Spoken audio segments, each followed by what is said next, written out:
Et désormais, l'avenir de l'école du futur peut se conjuguer au présent. Le bâtiment est sorti de terre, cela méritait bien une petite visite d'un chantier bien avancé et le directeur, lui, il est rassuré.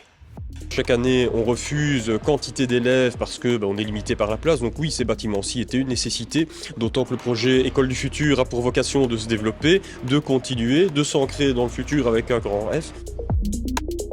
Au niveau de la localisation, elle est parfaite, il n'y a rien à ajouter. On est vraiment au croisement de tous les moyens de locomotion possibles, y compris les mobilités douces, et donc c'est formidable pour nous.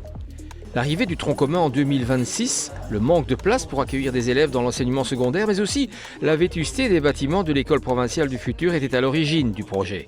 Un projet majeur et innovant, non seulement en matière d'enseignement, mais également en termes d'architecture. Vous avez plusieurs bâtiments dans une cohérence globale, mais des bâtiments qui sont chaque fois adaptés à l'âge de l'enfant. Donc vous allez avoir une école fondamentale qui sera plus petite, une crèche qui sera tout à fait discrète dans les bois, et vous terminez par les grands bâtiments du secondaire, avec le secondaire inférieur qui prend son plus petit bâtiment et le secondaire supérieur qui prendra le bâtiment majeur. Et alors à ce moment-là, les étudiants sont prêts à attaquer l'université. En sortant, ils seront armés.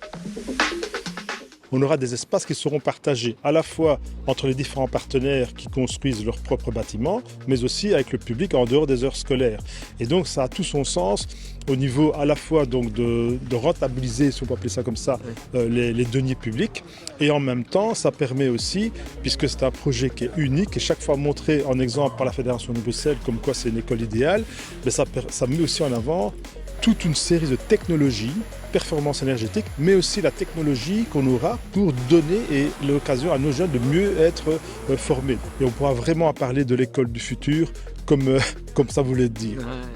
Ce complexe de 15 000 m² accueillera donc une crèche, un hall omnisport mutualisé, une école de tronc commun, ville de Mons et province de Hainaut, et un établissement d'enseignement secondaire supérieur provincial, largement subsidié par le plan de relance et de résilience européen.